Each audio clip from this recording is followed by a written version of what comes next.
Suppose we have 2 points, A and B. Well, for any 2 points, there's always going to be a unique straight line that passes through those 2 points.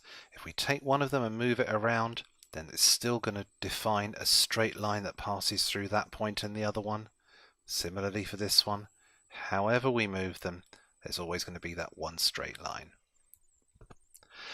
So the first property of straight lines that we're going to be interested in is the idea of a gradient. What's the idea of a gradient?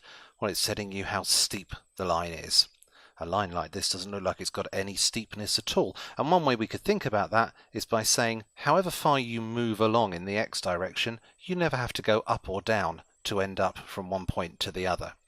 So it would make sense to say that this line's got a steepness of 0.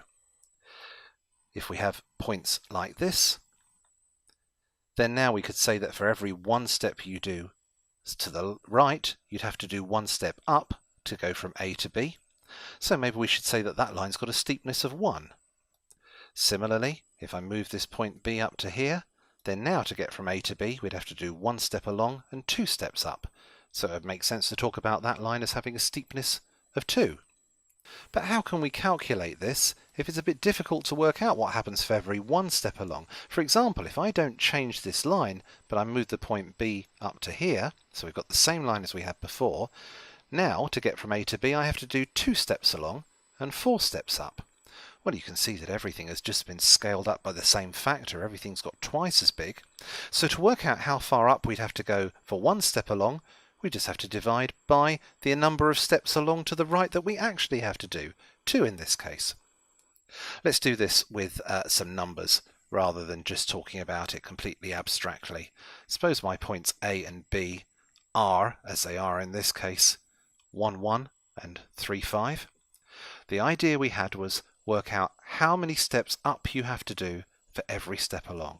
Well, in this case we have to do 4 steps up to get from A to B and 2 steps along, which means we'd only have to do 2 steps up if we did 1 step along. How can we formalize that? How can we do it whatever the numbers might be? Well, our idea then is that the gradient of a line, which we conventionally give the symbol m, we've defined that to be work out how much you have to go up, the change in the y values, and divide that by how far you've moved along, the change in the x values. This Greek letter delta, capital delta, is a conventional symbol for a big change in something. So going back to our picture, and this time I'll take the axes away completely, and instead of our 2 points having fixed coordinates, let's change them just to a point with coordinates x1, y1 and a point with coordinates x2, y2. Then in this case, the change in the y coordinates is y2 minus y1 divided by x2 minus x1. And this is indeed how we're going to calculate the gradients.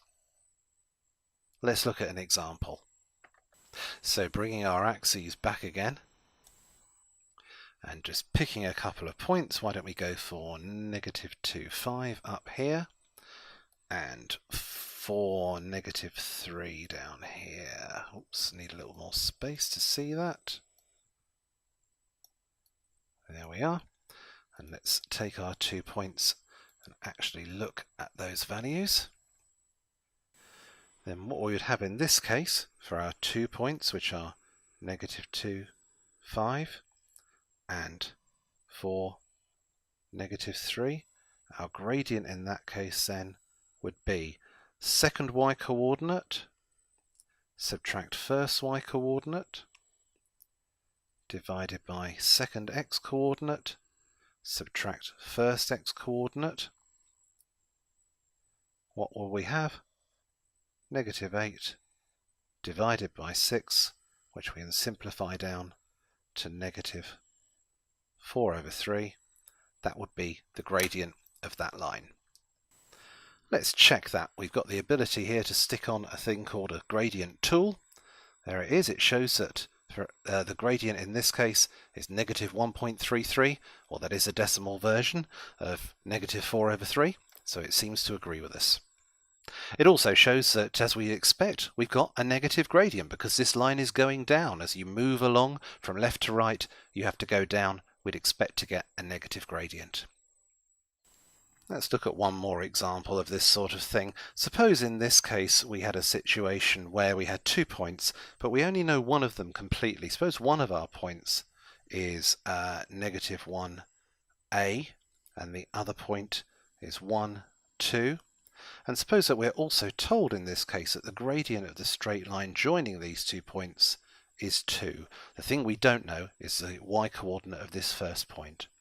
Well, using the idea again that the gradient is the change in y, in other words it's y2 minus y1 over x2 minus x1, we can deduce that the gradient 2 in this case is the second y-coordinate 2, subtract the first y-coordinate a, divided by the second x-coordinate 1, subtract the first x-coordinate negative 1.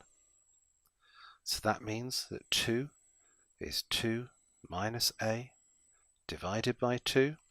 Multiplying through by the 2 on the bottom of the fraction, we have that 4 is 2 minus a. Adding the a to both sides, we have that 4 plus a is 2. And subtracting the 4 from both sides, we have that a is negative 2.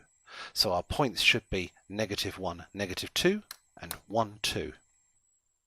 Let's go back to our graphical screen and see if that agrees with our answer.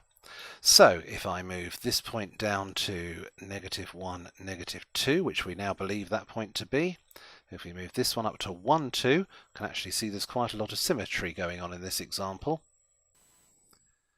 But what do we get when we look at the gradient of that line?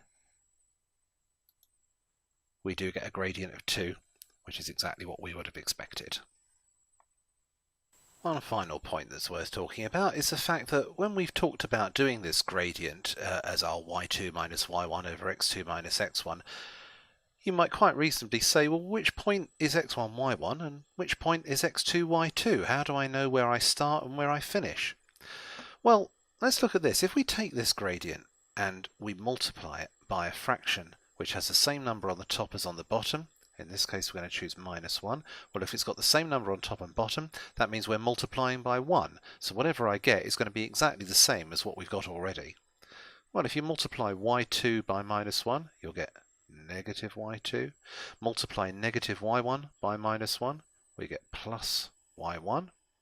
Similarly, on the bottom line, we'll have negative x2 plus x1.